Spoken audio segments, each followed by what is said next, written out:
राधे इस जीवन की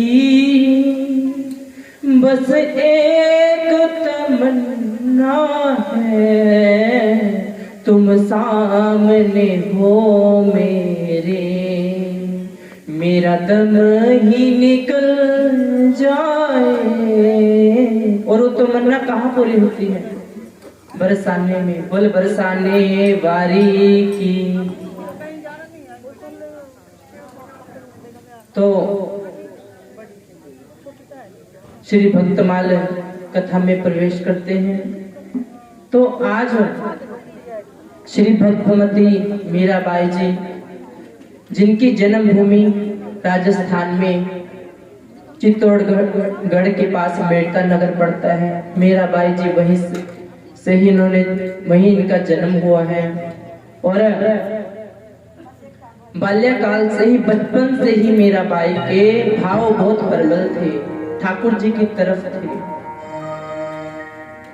क्योंकि जो भगवान को चाहने वाले होते हैं वो बचपन से ही उनकी लगन होती है, लेकिन उनकी लगन को सिर्फ जगाना पड़ता है। विरह तो उनके अंदर होती ही है, लेकिन सोलों को थोड़ी चिंगारियों की जरूरत पड़ती है। जैसे चिंगारी लग जाए वो सोले खूब भड़क भड़कते हैं, और जब वो भड़क भड़कते हैं तो उनकी विरह ठाकुर जी के पास ही जाके बुझती है। ऐसे ही भक्तमती मीराबाई जी।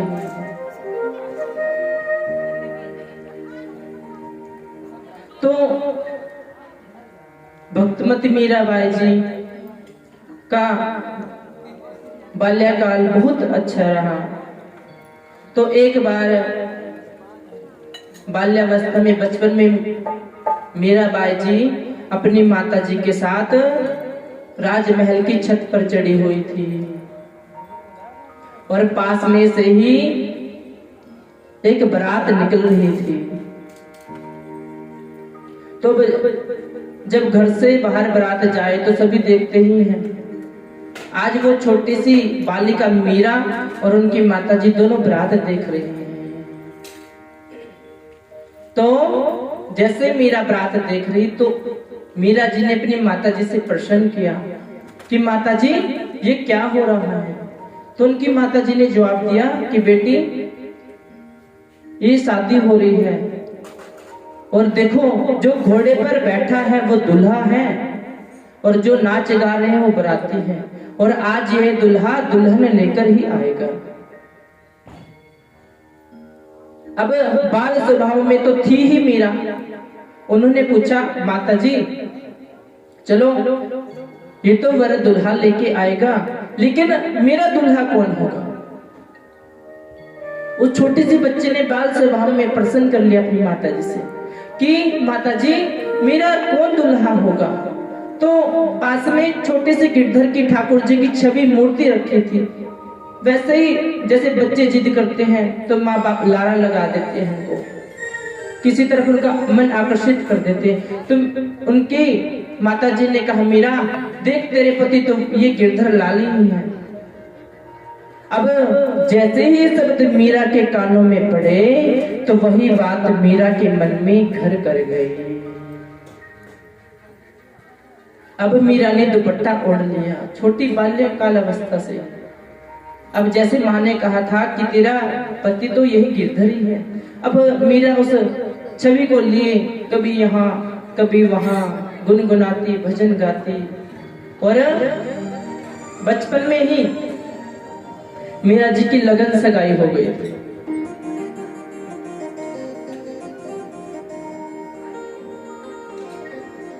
चित्तौड़गढ़ के सांगा के पुत्र भोजराज जी से इनकी लगन सगाई हो गई थी। पर मीरा तो बचपन में थी, कुछ जानती नहीं थी क्या हो रहा है। तो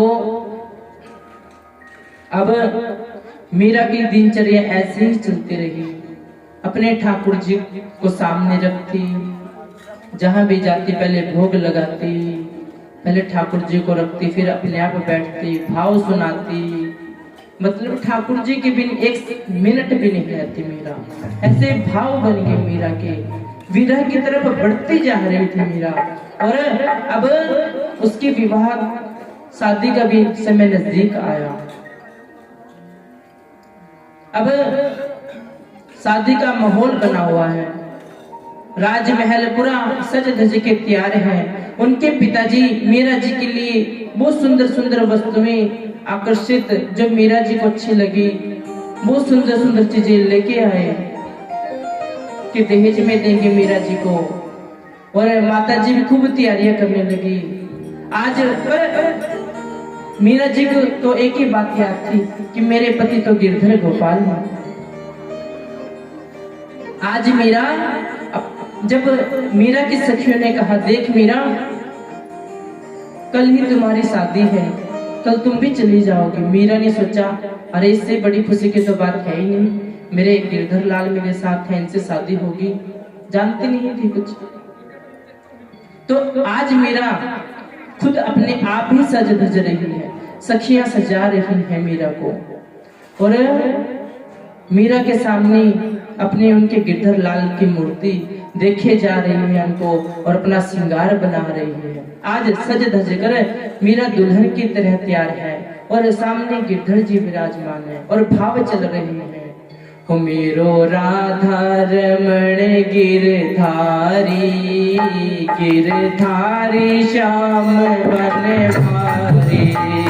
मेरो राधा रमण गिरधारी, गिरधारी श्याम बनवारी। मेरो राधा रमण गिरधारी, गिरधारी श्याम बनवारी। मेरो राधा रमण गिरधारी, गिरधारी श्याम बनवारी। मेरो राधा रमण प्यारो राधा रमण, मेरो राधा रमण प्यारो राधा रमण। मेरो राधा रमण प्यारो राधा रमण। मेरो राधा रमण मेरो राधा रमण गिरधारी, गिरधारी श्याम बनवारी। मेरो राधा रमण गिरधारी, गिरधारी श्याम बनवारी। जैसे मीराबाई जी सखियों ने सजाया, दुल्हन से तैयार हो गई। अपने गिरधर जी को भी मीरा ने आज सजाया और सोचा चलो। मीरा की सखियां बोली चलो चलो अब फेरे का समय हो गया, चलो। अब मीरा ने सोचा फेरे तो गिरधर लाल से ही होंगे, मूर्ति भी साथ चक ले गई मीरा। अब जैसे ही मीरा मंडप में पहुंची, भोजराज जी भी आए थे, कुंवर जी, उनको बढ़िया अच्छा सिंहासन दिया। मीरा को चौकी पे बिठाया, लेकिन मीरा कुछ जान नहीं रही थी। अब और भी सोच रहे थे, अरे बचपन से तो बड़ी गिरधर गिरधर करती फिरती थी, और आज देखो शादी के जब समय आया कितनी जल्दी तैयार होकर बैठ गई। लेकिन किसी को क्या पता था, उनके मन में तो यही भाव थे कि मेरे तो गिरधर गोपाल, दूसरा ना कोई। और आज जैसे ही फेरे पड़ रहे हैं मीरा के, तो मीरा ने देखा कि भोजराज जी के साथ उनका गठबंधन हो रहा है, पर मीरा फिर भी घबराई नहीं। उन्होंने देखा कि गिरधर तो मेरे साथ है। अब फेरी हुई, जैसे फेरे हुए तो मीरा मूर्छा होकर वहीं गिर गई, और जैसे ही वो मूर्छित अवस्था को प्राप्त हुई तो उनके पिताजी भागे भागे आए और मीरा जी से पूछा, बेटी क्या बात है, तुम क्यों दुखी हो? अपने दुखी होने का कारण बताओ। क्या हमारे से कोई गलती हो गई, या तुम्हें दहेज और चाहिए? तुम जो कहोगी हम वही देने के लिए तैयार है मीरा। लेकिन मीरा मौन है, कुछ बोल ही नहीं रही। उनके पिताजी ने कहा, धन ले लो, दौलत ले लो, ये ले लो, वो ले लो, लेकिन मीरा जी ने बिल्कुल भी कुछ नहीं कहा। पर जब उनके पिताजी विनय प्रार्थना करने लगे तो मीरा जी ने कहा, मुझे तो मेरे गिरधर गोपाल दे दो। अब पिताजी ने सोचा शायद मूर्ति के लिए रो रही होगी कि जो छवि है हमारे घर, शायद उसके लिए इतना बहुत रुदन हुआ है इसको। तो उन्होंने कहा, बेटा इसमें घबराने की क्या बात है, ले जाओ आप अपने साथ, ले जाओ गिरधर को। लेकिन भाव नहीं समझी मीरा की।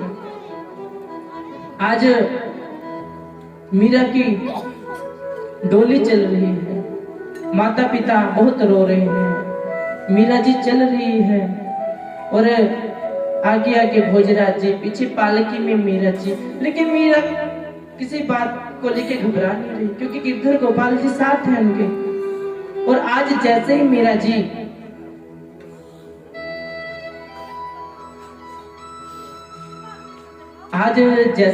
जी पालकी में बैठी हैं, तो अपने गिरधर गोपाल जी से नैन लड़ाते हुए चल रही है, और भाव वही बना रखे मीरा ने, हो मेरो राधा रमण गिरधारी, गिरधारी श्याम बनहारी, राधा रमण गिरधारी, गिरधारी श्याम बनहारी, मेरो राधा रमण गिरधारी, गिरधारी श्याम बनहारी, मेरो राधा रमण गिरधारी, गिरधारी श्याम बनहारी। मीरा के नैन लड़े हैं गिरधर जी से।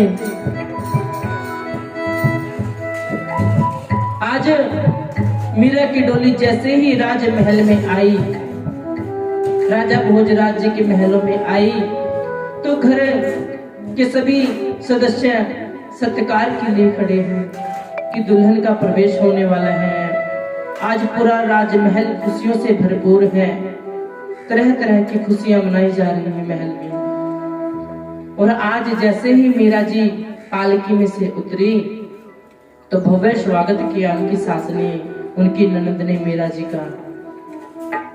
और जैसे ही अब मीरा जी ने महल में प्रवेश किया और भोजराज जी ने, तो उनकी सास ने वही रोक लिया, बोले देखो बेटा, हमारे राजमहल में एक बहुत बड़ी महिमा है कि जो पहली दुल्हन होती है वो पहले कुल की देवी के पास जाती है, फिर जाके उसका अंदर प्रवेश होता है। तो पास में ही कुल की माता विराजमान है, चलो पूजन कर लेते हैं, फिर आज राजमहल में चलेंगे। तो भोजराज जी तो पूजा करने के लिए गए, लेकिन मीरा जी ने बात अनसुनी कर दी। तो उनकी सास ने फिर आग्रह किया, लेकिन मीरा जी ने कह दिया, सुनो माता जी, मेरा जो सिर है वो गिरधर लाल के चरणों में झुक गया है, ये सिर बिक गया उनके चरणों में। अब ये कहीं और नहीं झुक सकता, मैं नहीं कहीं जाऊंगी, मेरे तो बस गिरधर गोपाल है और दूसरा कोई है ही नहीं। अब जब उनकी सास ने इतने कटु वचन मीरा जी के मुख से सुने तो सास बड़ी दुखी हुई, आंखों से आंसू बहने लगे और उनके बेटा भी बड़े दुखी हुए भोजराज जी। उनके पति कुछ नहीं बोले, सहनशीलता थी, लेकिन जो उनके जेठ थे वो उन्होंने कहा अगर ये बहू अब से ही ऐसी अनसुनी बातें करने लगी तो आगे जाकर इसके क्या हालात होंगे। उनकी सासू ने कहा नहीं, ये मेरी समझ में ही नहीं आई और ये महलों में रहने की भी लायक नहीं। तो मीरा के जेठ ने कहा चलो अब जब महलों में आई गई, लेकिन इसको काल कोठरी में डाल दो और काल कोठरी में उसमें डालो जो महलों से अलग है, जिसमें भूत का वास है।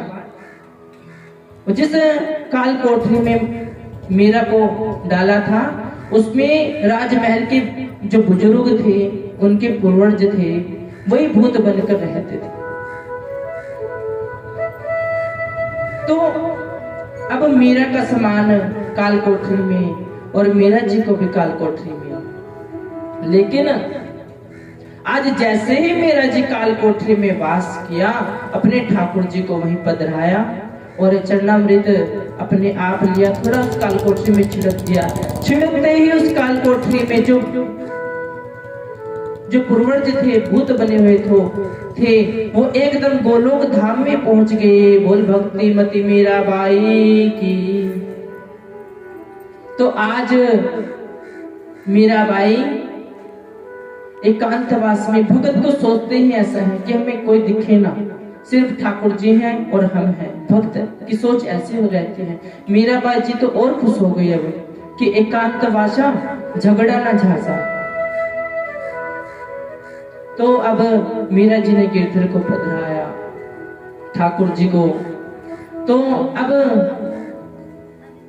महलों से उनकी ननद थी उदाबाई मीरा जी की। तो भोजराज जी ने कहा देखो तुम एक प्रयास करो कि शायद तुम्हारी भाभी जी समझ जाए, मीरा जी शायद समझ जाए। तो उनकी ननद उदाबाई आई है आज मीरा जी को समझाने। बोली भाभी क्या होगा अगर आप वहां जाके माता रानी की पूजा कर लोगे, इससे आपका कुल भी ठीक हो जाएगा, हमारा कुल का भी उद्धार हो जाएगा और आपका भी आगमन हो जाएगा। लेकिन मीरा को एक ही जिद थी कि मेरे तो गिरधर ही गोपाल है, दूसरा कोई है ही नहीं, मैंने उनके सिवा किसी को देखा ही नहीं।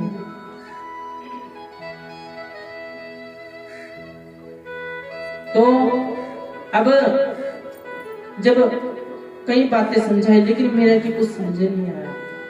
तो अब उनकी जो ननद थी वो वापस अपने भैया के पास गई। बोले नहीं भैया, वो समझने वाली नहीं है, वो ऐसी है ही नहीं, बिल्कुल भी क्षण मात्र भी उनके चेहरे पे ऐसा कुछ नहीं है कि वो मेरी बात समझ जाए। तो बड़ा गुस्सा आया।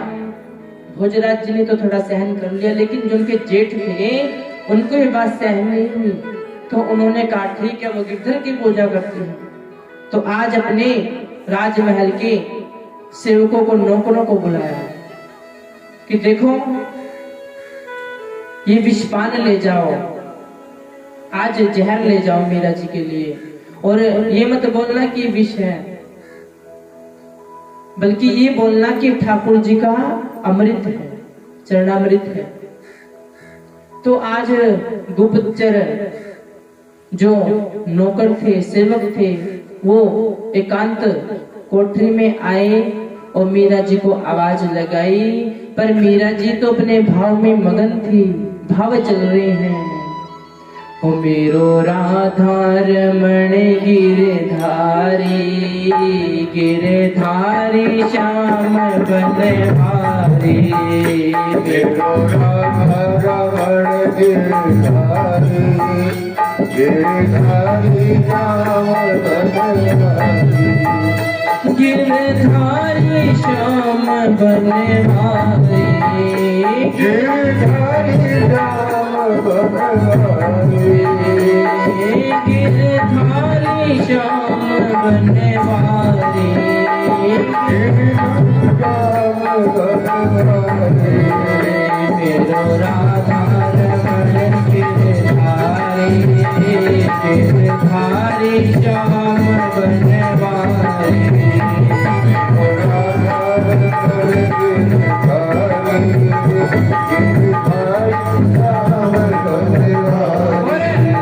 आज जैसे ही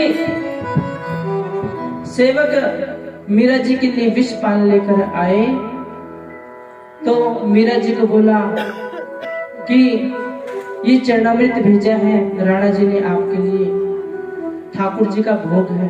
मीरा खुश हो गई, अरे चलो कुछ तो प्रभाव पड़ा। लेकिन आज मीरा जी ने जो विष पान था, जो जहर था, उसको ठाकुर जी का पहले भोग लगा। उधर मेरे लीलाधारी सोच रहे हैं, उनको अपने भगत का मान भी रखना होता है। तो जैसे आज मीरा जी ने विष का कटोरा ठाकुर जी के सामने रखा, तुरंत देखते ही देखते वह चरणामृत में बदल गया। बोले भक्त वत्सल भगवान की। अब मीरा ने देर नहीं करी, उठाकर विष पान कर लिया।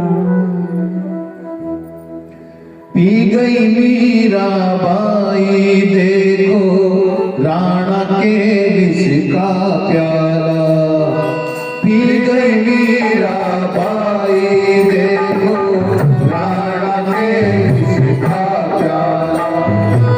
कौन बिगाड़ सका है उसका जिसका गिरधर रखवाला, कौन बिगाड़ सका है उसका जिसका गिरधर रखवाला। श्याम दीवानी मीरा देखो जग से नाता तोड़ दिया, जान की दीवारी को तोड़ा मीरा ने घर छोड़ दिया। धन्यवाद की बेटी गिरधर से नाता जोड़ लिया, श्याम की दीवारी को तोड़ा मीरा ने घर छोड़ दिया। बोल बाके बिहारी लाल की। तो बाहर नौकर प्रतीक्षा में बैठे हैं कि आज मीरा जैसे ही विष पान करेगी तो हम महाराज जी को न्यूज सुनाएंगे, समाचार सुनाएंगे कि मीरा का तो ओम गोविंदाय नमो नमः हो गया।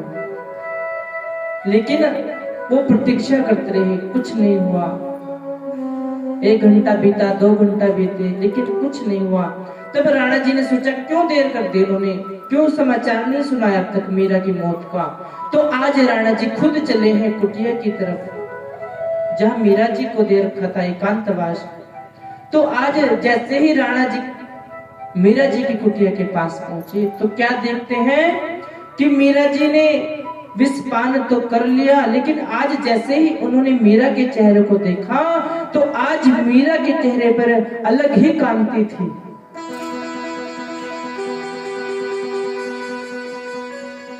आज उनका मुखमंडल मानो स्वयं मेरे बाकी बिहारी जी का हो। उनके मुखमंडल पर आंखें नहीं टिकी और ये देखकर वो और ज्यादा क्रोधित हो गए और अपने महलों पर ही चले आए। बोली भक्त वत्सल भगवान की। तो अब उनका ये प्रयास भी असफल रहा। अब मीरा जी फिर अपनी भक्ति में डूब गए। अब इसी दौरान मुगलों ने महल पर कब्जा कर लिया और कहते हैं 3-4 दिन लगातार चित्तौड़गढ़ में लड़ाई चलती रही। इसी बीच में मीरा के जो पति थे भोजराज जी, वो लड़ाई में गए हुए थे और मीरा गिरधर के भजन में मगन थी। उन्होंने मुगलों से अपना शासन लेते लेते आज उनकी देह आत्मा भी ठाकुर जी में गोलोक कर गई। बुलबा के बिहारी लाल की। आज भोजराज जी भी अपना शरीर छोड़ गए। अब तो मीरा बिल्कुल एकांत में है, अकेली है, कोई छेड़ने वाला नहीं। लेकिन अनुशासन है, राणा परिवार में है, बहुत अनुशासन नियम है, कहीं नहीं जा सकती अब तो। लेकिन अब कोई रोकने टोकने वाला ही नहीं। अब तो मीरा ने महलों में साधुओं को बुलाती, संतों को बुलाती, भजन चलता, सत्संग चलता। और इस बात को देखकर उनके जेठ आग बबूला हो उठे। और आज फिर कुछ संतों की टोली मीरा के महलों में आई है और उन्होंने आज मीरा संतों के साथ बैठकर गा रही है। मेरो राधा रमण गिरधारी, गिरधारी श्याम बनवारी। मेरो